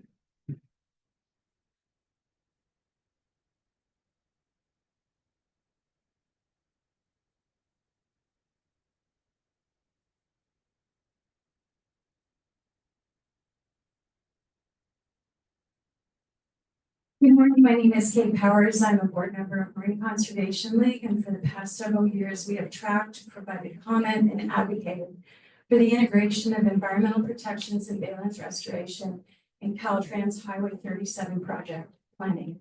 We have a lot of respect for the transportation professionals at Caltrans, and we continue to strongly support accelerating the segments of Caltrans health studies preferred alternative for the elevated self-mitigating causeway within or adjacent to the State Route 37's current right-of-way from 101 to I-80. We are opposed to implementing the interim road widening project from 121 to Mare Island, however. For this reason, we oppose the trailer bill amending SB 147, allowing take of protected species in the corridor last summer, and we oppose the introduction of AB 697 for the same reasons today. According to the final EIR for the interim project, it will add acres of in-water and upland fill, the source of the fill, the volume of fill, possibly in the hundreds or thousands of cubic yards, and the number of truck road trips, possibly thousands, as well as the associated greenhouse gas emissions, are not quantified or described. In addition, our calculation is almost 50 acres of new and replaced impervious surface that will have permanent impacts to water quality and to a minimum of 9 acres of wetlands, while the project has an expected lifespan, as stated, as little as 15 to 25 years with subsidence and sea level rise. Sorry about that. At the November 7th meeting, Caltrans Director Dina Eltwanzi presented some scenarios of studies for advancing the Tully Creek Bridge replacement, with some including the advancement of the ultimate project's SR 21, State Route 21 interchange project. Very exciting to hear that that is going to be moved forward.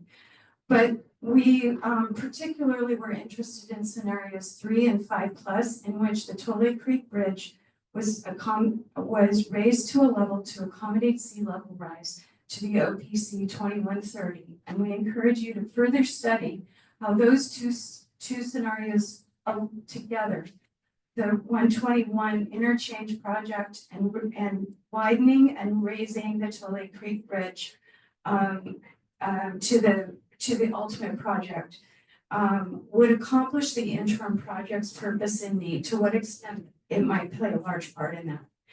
We request that you, the leaders of this policy committee, as well as the agency leaders in attendance today, prioritize all future political will, funding, state and regional agency coordination, regulatory partnership, and legislative solutions toward building phases of the ultimate State Route 37 elevated causeway. We feel it's the right thing to do, and we oppose AB 697. Thank you.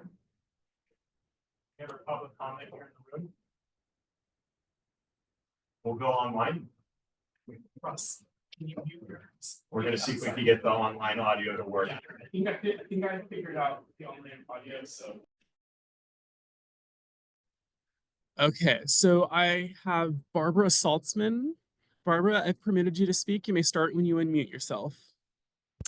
Hi, Barbara Saltzman with Marin Audubon Society. I just wanted to emphasize that the difference in the impacts as I see them for the ultimate project and the short-term project. The ultimate project certainly will have to do dewatering and will have other impacts. but it will very shortly thereafter result in significant improvement and expansion of wetlands and habitat. And the short-term project, however, will result in direct fill and direct impacts that may be, some of us are concerned, end up being permanent. And so there's probably other explanations of the differences, but that's how I see the benefits of the moving quickly and immediately as soon as possible to the long-term project alternative. Thanks. All right, thank you, Barbara. Next we have is Tom Conlon. Tom, I've permitted you to speak. You may start when you unmute yourself. Thank you. Tom Conlon here in Sonoma Valley. I appreciate that you started today's meeting with your discussion of your communications plan, Mr. Nye's comments. You have an enormous communications challenge before you to get the community to support this project. I appreciate the staff's effort since the last meeting to sharpen the pencil on what that lifespan of the bridge is. I'd asked about that, the Toll Lake Creek Bridge. And now I see that it's 17 years from 2029 delivery until 46. And so at 500 million, I calculate that's almost $30 million a year for that. So as you go into the design phase, I encourage you to consider, I don't know, make it out of Legos or something that you could reuse the components of the temporary bridge so that it would be still not just wasted money. So those are things I've been thinking about for quite some time. I'm also glad to see there continues to be talk about transit, but not funding for transit. And that strikes me as inconsistent. I do want to say I appreciate the efforts that are going into studying the toll gantry location and the diversion results of where that toll gantry will be located. I think that's critical for the community to understand that before we commit to this project. I lean in the direction of trusting Jared Huffman and his staff's perspective on the environmental impacts, and I hope you'll pay close attention to that and also defer to the consultation obligations with the tribes affected by this project. Thank you for your consideration of my comments today. All right, thank you, Tom. Chair Lucan, I don't see any other members of the public wishing to speak on this item. All right. I did.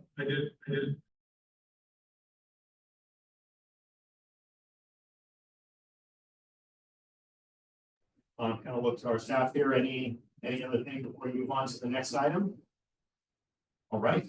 I can do that. I was informed the item 5.4. Because of the time, we're going to take that, I believe, at our next meeting, but we are going to take item 5.3 next, which is the long-term flood reduction project update. Welcome Javier from Caltrans.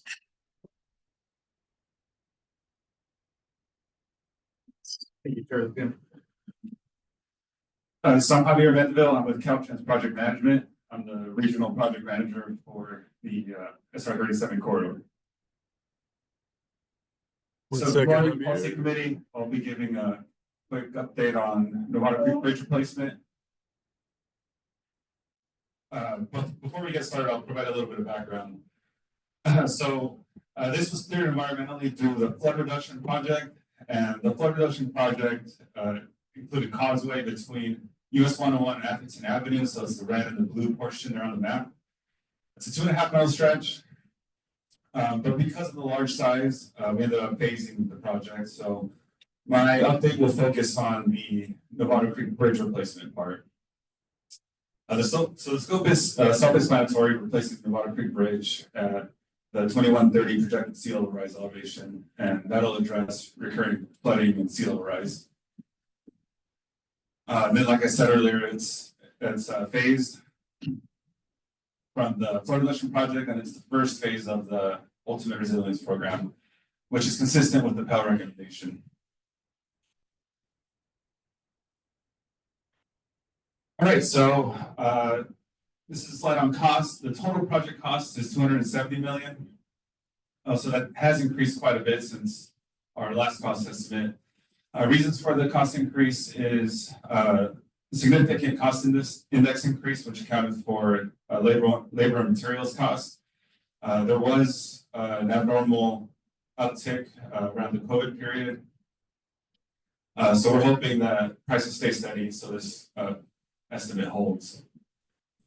The construction staging is also complex. There are sensitive species in the Nevada Creek area. So we do have tight windows, and at the same time, we have to figure out a way to stage the project so that we maintain traffic during construction. So that's also led to increases in cost. So previously, the cost was higher than this 270 million, and we took a couple of measures to reduce that cost and bring it down to 270. A couple of measures we took is we took a look at the Ocean Protection Council guidance, the updated one from last year, and we went with a lower risk scenario level. We went down to intermediate high from high. The project development team concluded that this would address the project's purpose and need. And with that, we also found some redundant freeboard depths that had been built into that 35-foot elevation. That's what we originally had before we reduced it. That brought us down, that along with the lower risk scenario brought us down from 35 feet down to 26 feet. The temporary structures on either end of the bridge, because of course you'll have to touch down before we get to the phase 2, which will build us out for the 2.5 miles. Those are expensive, especially because we plan on removing them in the near term. We steepened the grade on those structures, so we were able to shorten both of those, and that brought down the cost as well. All right, so next I'm going to talk about funding. We have quite a variety of different funding sources. First, our shop contributed 10 million, which helped clear the environmental. And that was for both phases 1 and 2 for the 2.5 mile stretch. Assembly Bill 179, thanks to Senator McGuire and TAM, is covering the design phase for Nevada Creek Bridge replacement, so $15 million. And then we have some federal funds from IIJA that's covering $155.3 million, which is going to mostly construction capital. And we have regional local funds in 25 million. Big thank you to TAM and the rest of the Transportation Authority partners for providing that. So like I said before, the total project cost is 270 million, and we do have a $65 million funding gap, which we're working hard to find sources for. We've applied to one discretionary grant program from the Fed's Bridge Investment Program. And we did prepare an application for another program, the Protect, but that funding opportunity was removed from the USDOT grant website. If it comes back, we're hoping it just gets modified. We'll be ready to submit. We put in a lot of hard work into preparing that application, so we're hoping it does come back. And then we'll have, if we're successful in one of those grants, we'll have $15 million left that we're still working to identify the source from. I do want to talk a little bit about the IJA, the 155 million. There's been a lot of updates with the new administration. But as far as we know, that money is there. It's been programmed. They're formulaic funds that have been used to augment the SHOP program. So we haven't heard otherwise. But if we do hear something about those funds being at risk or those funds being removed, you'll be the first to know. We'll keep you updated on that. And here's a schedule slide. So we completed the environmental phase just a little bit over a year ago for both phases, the 2.5 mile stretch. And right now we're working on the design for Nevada Creek Bridge replacement. We're planning on completing that by May 2026, which is a hard deadline. That's a requirement for allocation of the IIJA funds. And then we'll begin construction the following year, 2027. That concludes my presentation. I'll take any questions. Thank you, Javier. Thank you. Any questions? Supervisor Walt Peters.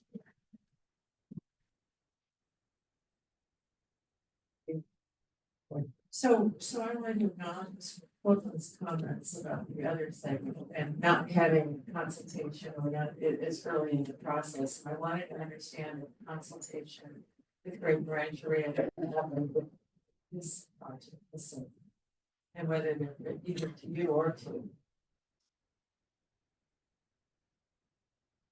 Thank you very much. Again, Buffy McMillan, representing Great Rancheria. We've had a complex type of consultation, a bit unusual on all of the projects. And we've certainly had, I think, quite a misunderstanding about the types of cultural resources that we feel need to be protected versus the agency's approach to using archaeology. And so we have not landed on any of the projects feeling like we have appropriate mitigation measures, that we successfully avoided or at least went down the process of a proper analysis for avoidance of any potential resource. We specifically asked for cultural landscape review. We look at viewshed in a different manner, and the agencies look really mostly at archaeology.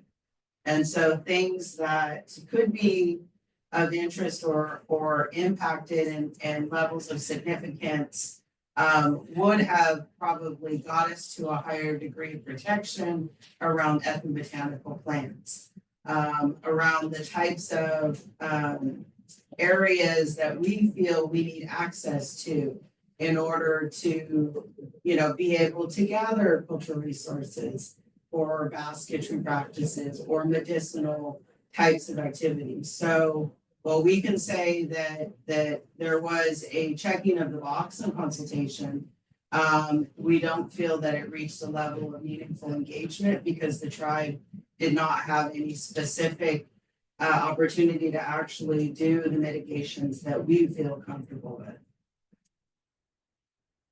Thank you, Buffy. And if I could add, we are meeting with the tribes regularly. We are conducting a quarter-wide tribal cultural study, which we're hoping will help address concerns. So there is an ongoing effort to improve the relationship and address the needs. Any other questions? All right, let's go to public comment. We'll start here in the room. Not seeing any online, Drew? I am currently not seeing the online motion to speak on this item, Chairman. All right. Thank you, Javier. I think that concludes that item.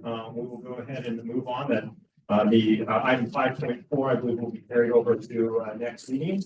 We do have an opportunity for public comment for items not on the agenda today, but I think still within the purview of the corridor. Any public comments? Any online? Currently not seeing any members online which can speak on items not on regular agenda. All right, Drew, you want to run us through our future meeting schedule? Yeah, so in the agenda packet, I've included all the meeting dates for 2025 and meeting locations. Let's get you a microphone, Drew. Will you maybe come up here?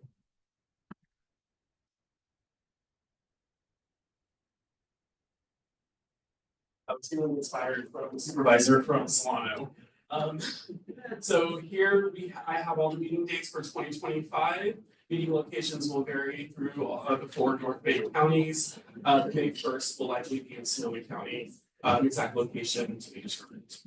But this is just for your information. Wonderful. Well, that kind of wraps up our business for today. Welcome to all of our new members. Looking forward to working with you over this next year or so.